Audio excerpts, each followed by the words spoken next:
Welcome to a recorded presentation about breakaway couplings with Sean Anderson of Dixon Valve.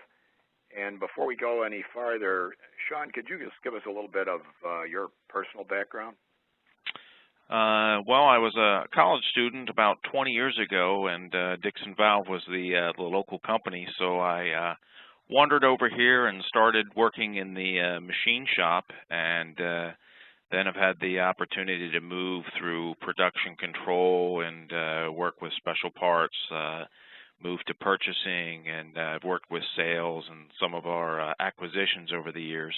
I've been with Dixon 20 years, and now I currently am a product manager for specialty products, including dry disconnects and breakaways and some of those type couplings and parts. Yeah, well, your machine background is probably helpful from the standpoint. We just did an interview with a gentleman who had analyzed a premature failure of one of the couplings on a marine application, and he emphasized the machining of the parts was one of the big variables, and that's why some of these things fail. The parts that are breaking, are supposed to break, didn't break when they were supposed to. Broke prematurely because of the machining aspects of it. So certainly emphasize the necessities and skills there. But what geographic area are you covering for Mantek? Our relationship for Mantek is we do sell their product worldwide, but we are pretty much the exclusive for North America, in particular the United States.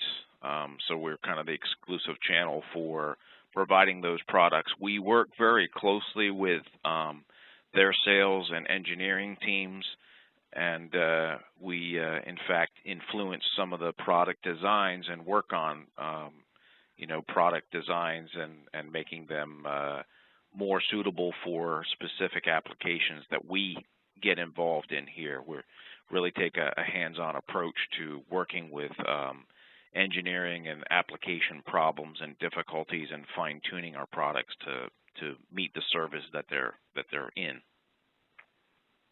Okay, well, I think that gives us a nice background, and we're ready now to proceed. So why don't we hear about both the industrial and the marine couplings, and I may interrupt you with a question or two, or I'll certainly have some at the end. So fire away. Okay. Dixon Valve has been around for about 95 years. We started in the industrial sector with hose and couplings, and have continually expanded to more and more engineering parts. Today, what we would like to do is talk about three specific types of breakaways. And on the next slide from this one here is the three different types. The industrial version, the marine version, and we'll just briefly touch on a non-closure version for this. So starting with the industrial, many people get it confused in that this is limited to only industrial applications. It is the most suited for industrial applications, but we have seen several marine applications for this particular breakaway style as well. Basically, it utilizes 3 bolts that are engineered and designed to yield or break at a certain amount of force applied to them. The industrial version is designed in such a manner that it can be activated when stresses or forces are applied up to a 90-degree angle to it.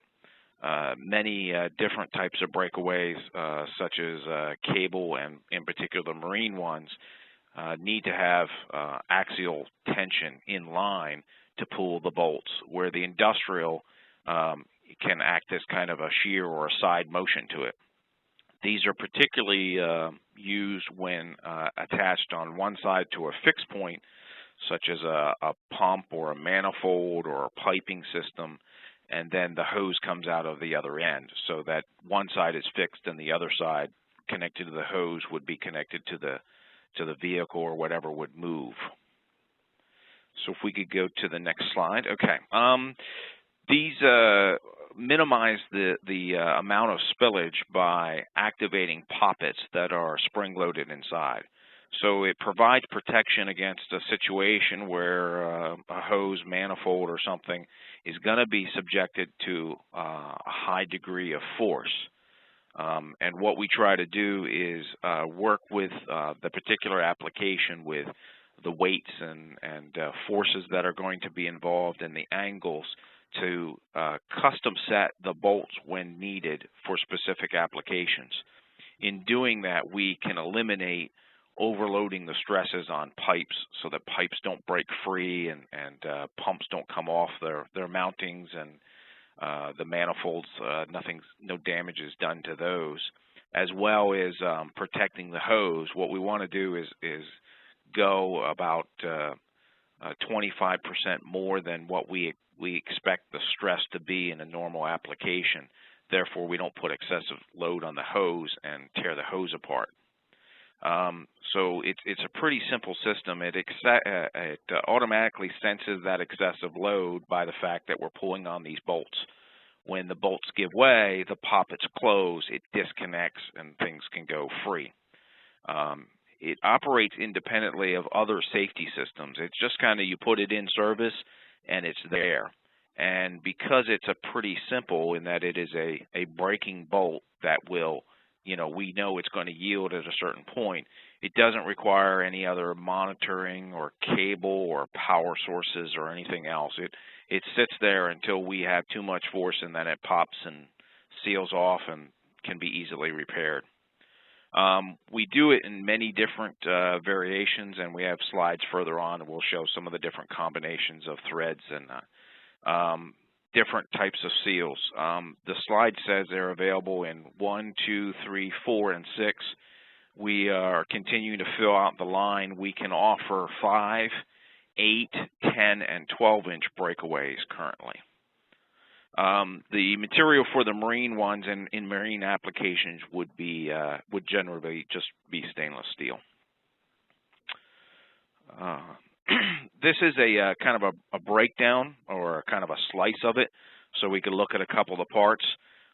In the slide, we're pointing out the stainless steel braking bolts, and if you look very closely in the center, you'll see there's kind of a neck down portion. That's the engineered part of this whole thing, where we machine that groove down so that it will yield at a given point.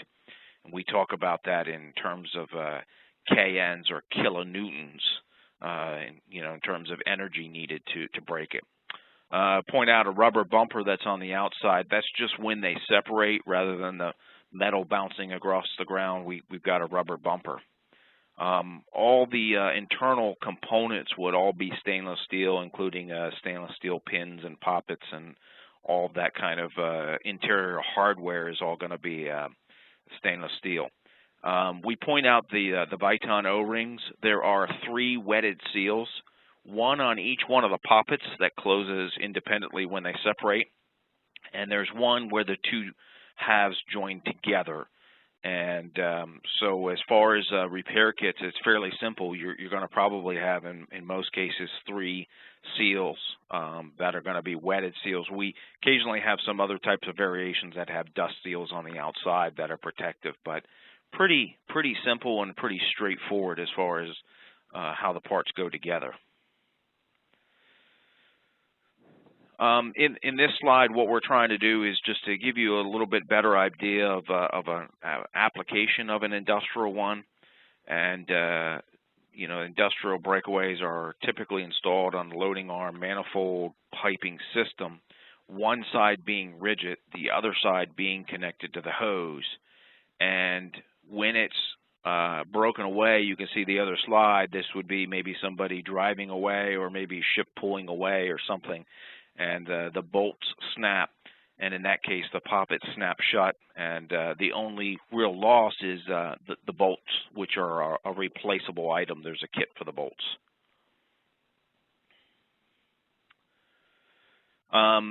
I was talking about the different sizes. This is kind of an indication of the size and what our standard KN or kilonewton rating is on it.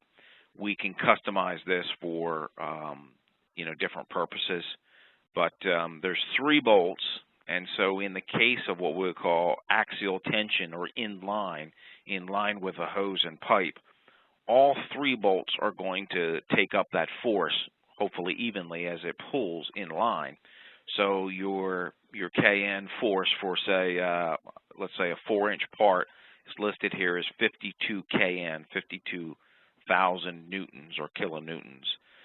Excuse me. And when you pull in force, all 3 are going to hold at that given level.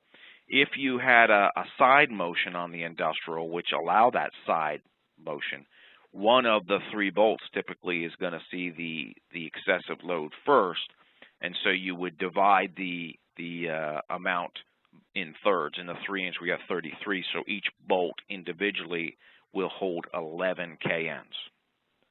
And again, that's specific to this type of coupling that's industrial. I think the next slide will be the marine version, and we'll talk about that.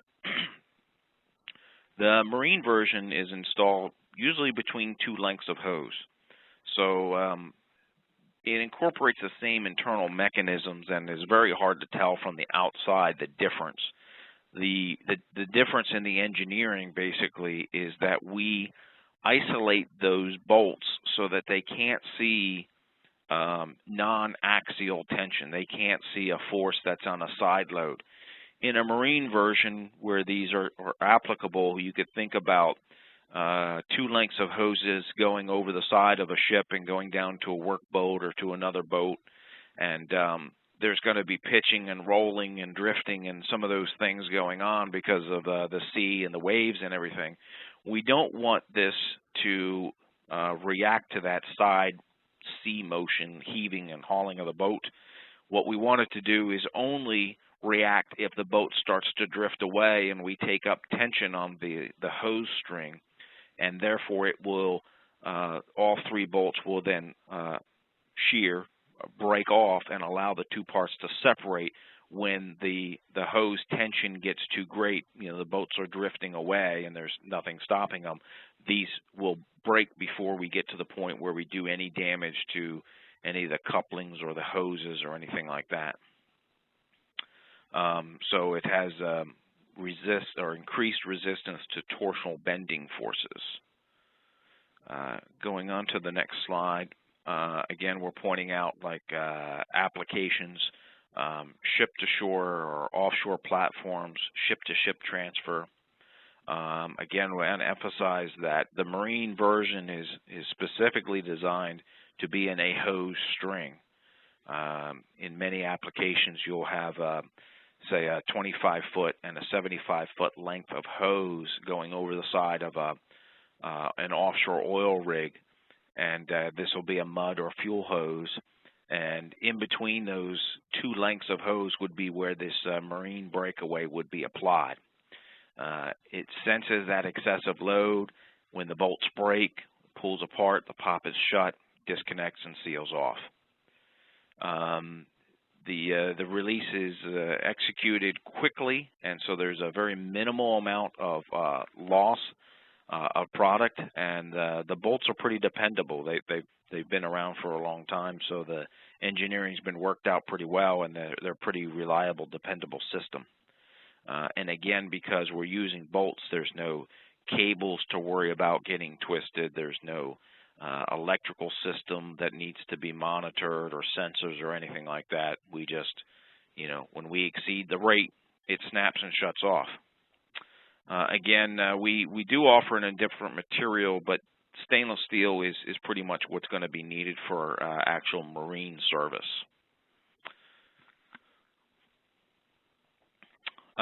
Breakaway or cutaway of the breakaway here. Again, if you looked at it, you're going to see it's pretty much like the other one.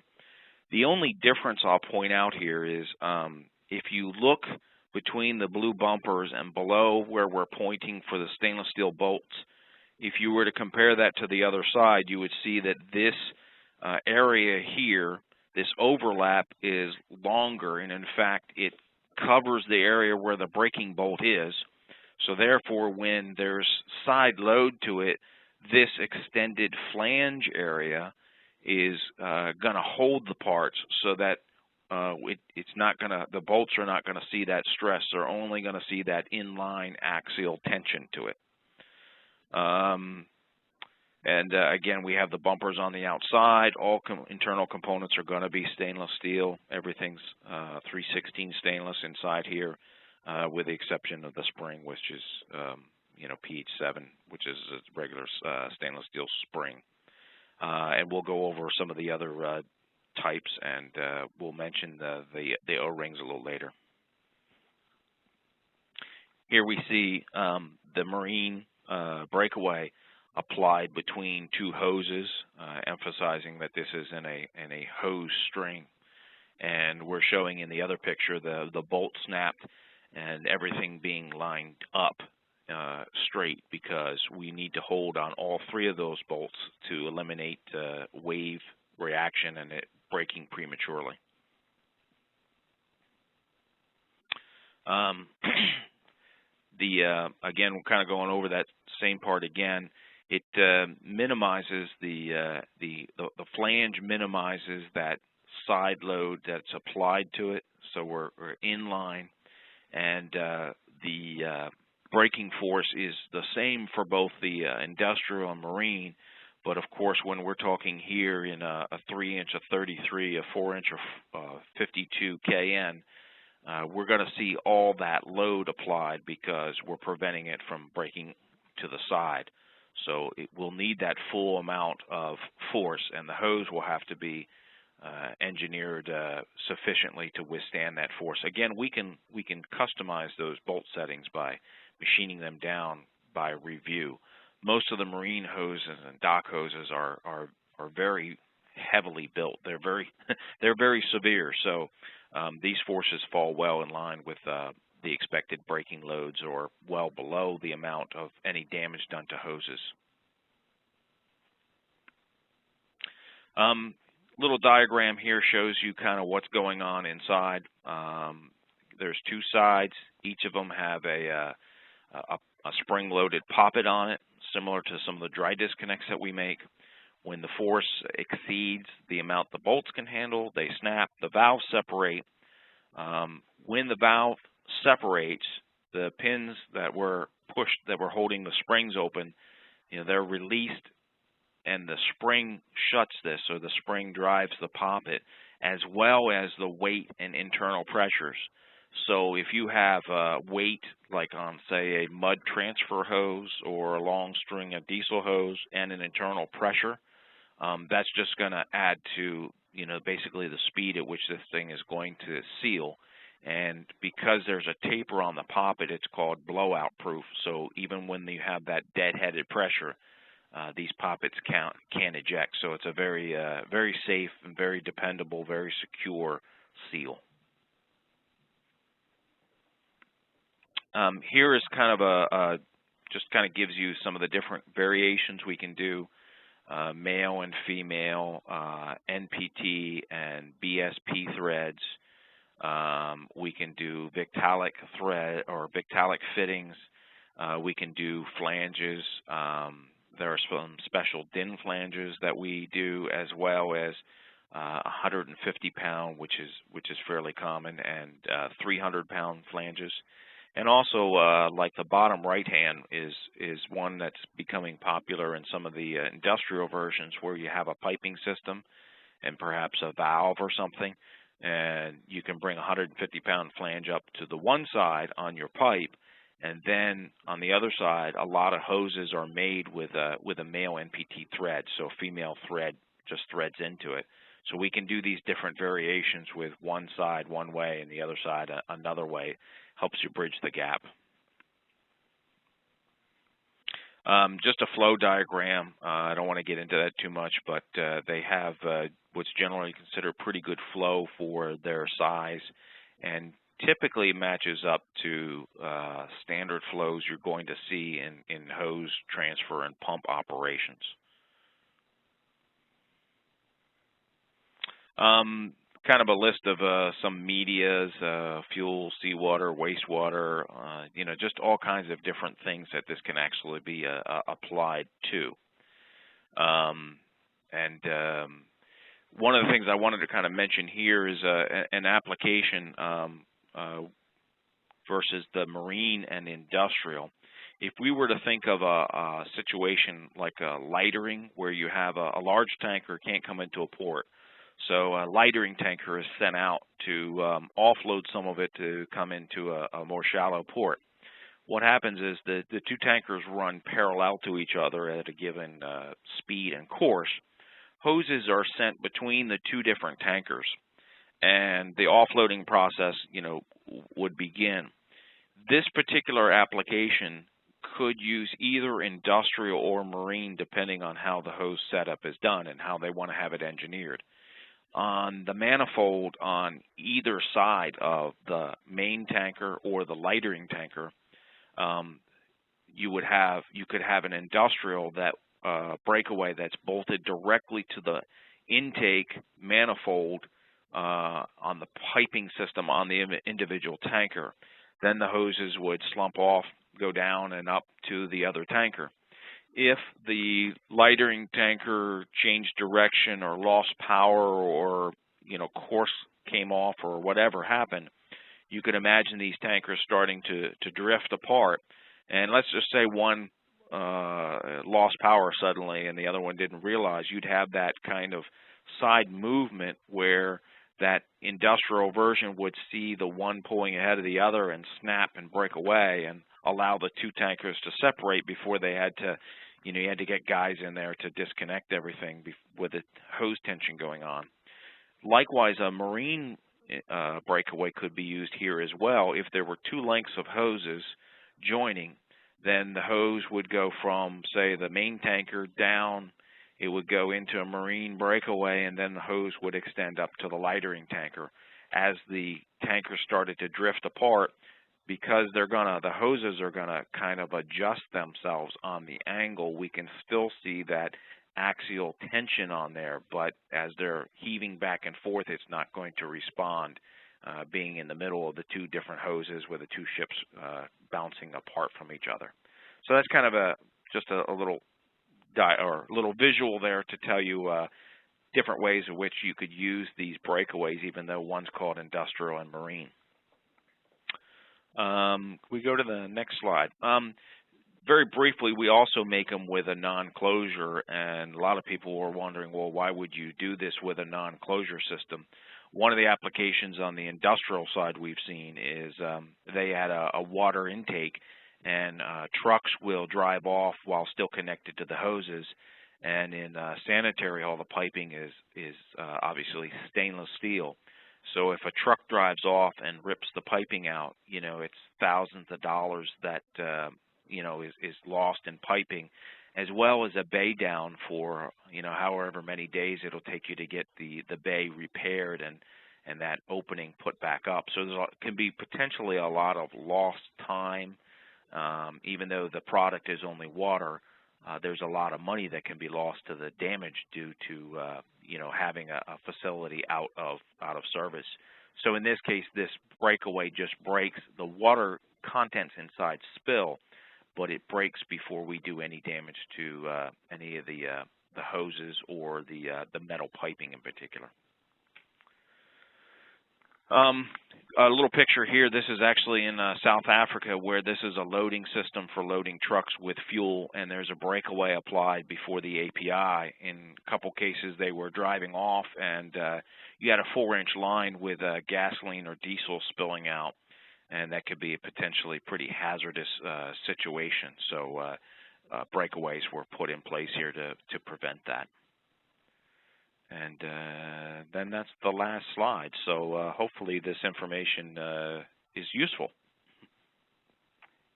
Very useful. That's a very good presentation, and some of those slides helped me understand the mechanics a little bit better than I did before, so I appreciate that as well.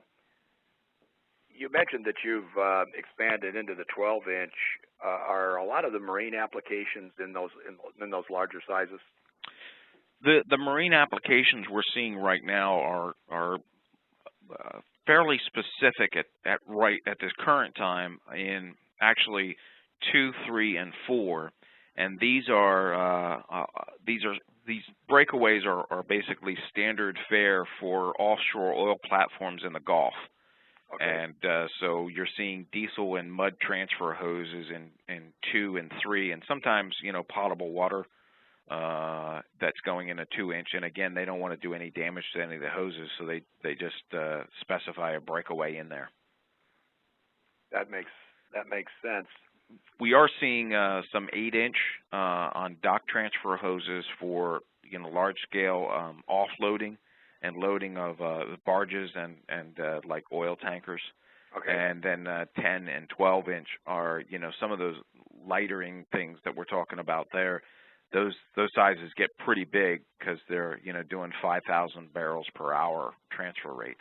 Sure. So those would have to be quite large.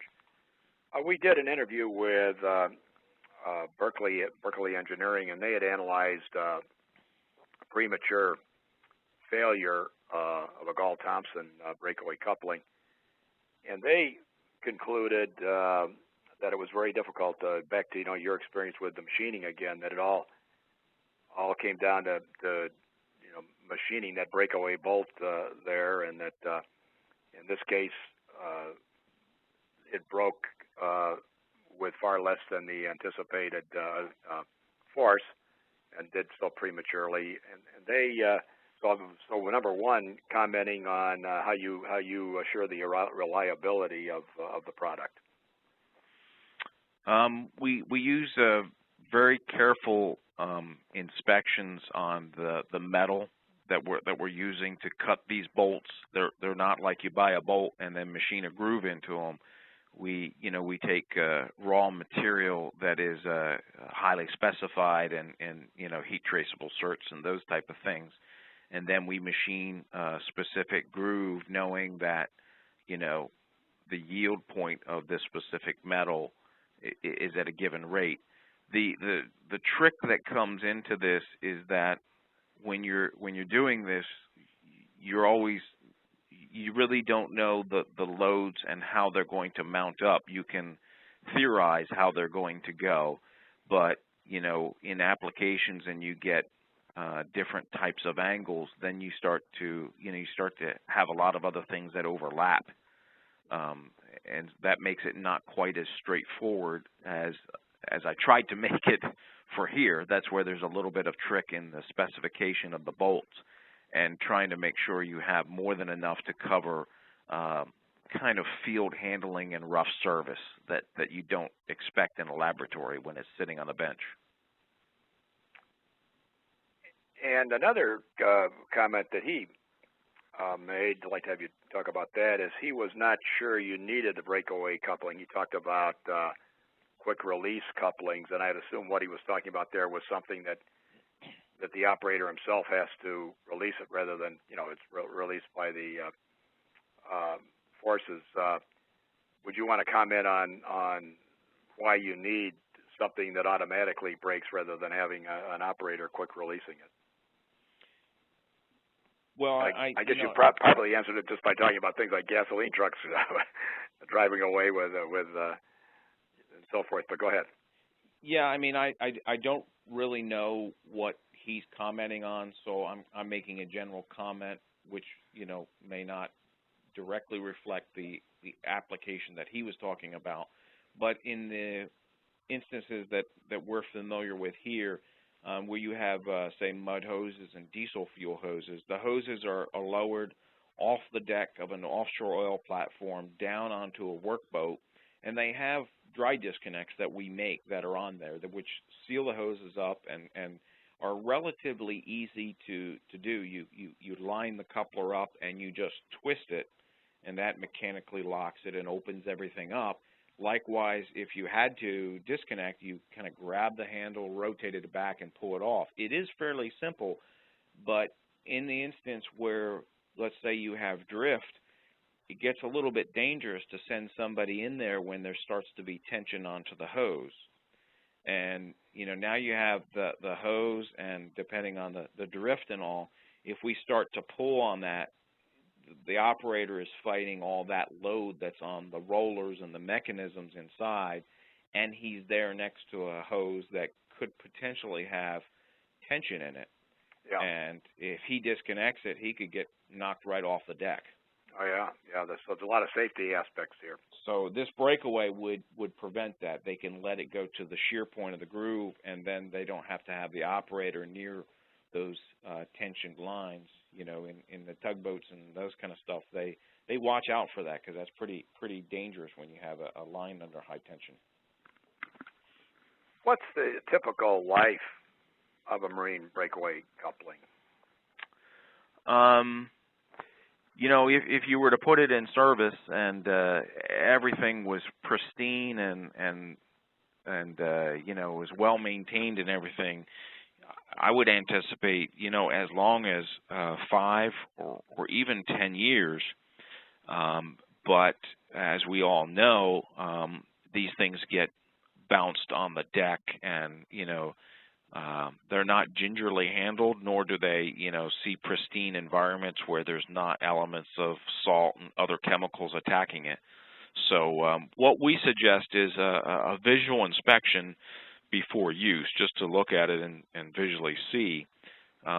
You can kind of look to see how the coupling's doing as far as abuse, and we recommend a yearly inspection just to take it apart, look at the bolts, perhaps service the O-rings. They're pretty inexpensive, and if you maintain that, then the outside of the body has a good amount of stainless steel in it to resist wear. So again, like a mud service sees an abrasive on the inside, and that's going to wear it down, where water or diesel fuel would not wear it, but over time it'll get weaker.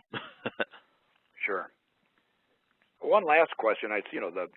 We're heavily involved in the power plants, and so we're interested. You mentioned power plant construction as opposed to the typical, I guess, fuel loading, unloading. What would you have during the construction phase that would be different than normal operation in the power plant? During construction of a power plant or construction of the unit, the breakaway? You'd listed power plant construction as Oh. opposed to just power plant, so I was just curious as to what that application was. Well, we've actually worked with a power plant in the Midwest that I'm not sure their exact circumstances, but it would appear that they needed to receive, I would guess it's excess cooling water maybe that's particularly treated for the boilers. And they had an application where a truck driver was driving away, and I guess the hose was not disconnected, and it was danger. I don't know if the guy got pinned or something like that, but it was a pretty dangerous situation. They're looking at a breakaway in this application, so that in case that again happens and somebody accidentally drives off while this, in this case it was a water hose, was connected, it would break and the operator would not be trapped behind the hose in the truck in a wall. So applications like that we've seen for not particularly necessarily power plants, but for some other type of heat transfer units where they're using some hot water and they need to disconnect reactors or steam lines. We've seen a couple applications like that. I see.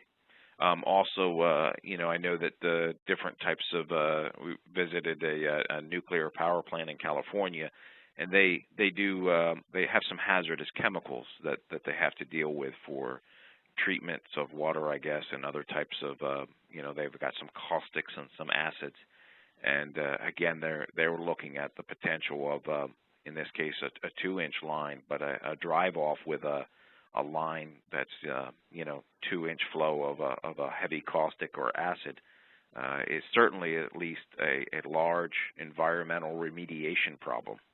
Yeah, sure. It certainly would be. Yeah, and they're using, of course, sulfuric acid and hydrochloric acid and other things like that. Yeah. Well, Sean, it's been very interesting. Very good presentation. I'd like to thank you, and I'm sure we'll be touching base with you again. But thanks very much for the interview. All right. Thank you. I appreciate it. Right, bye now. All right. Bye.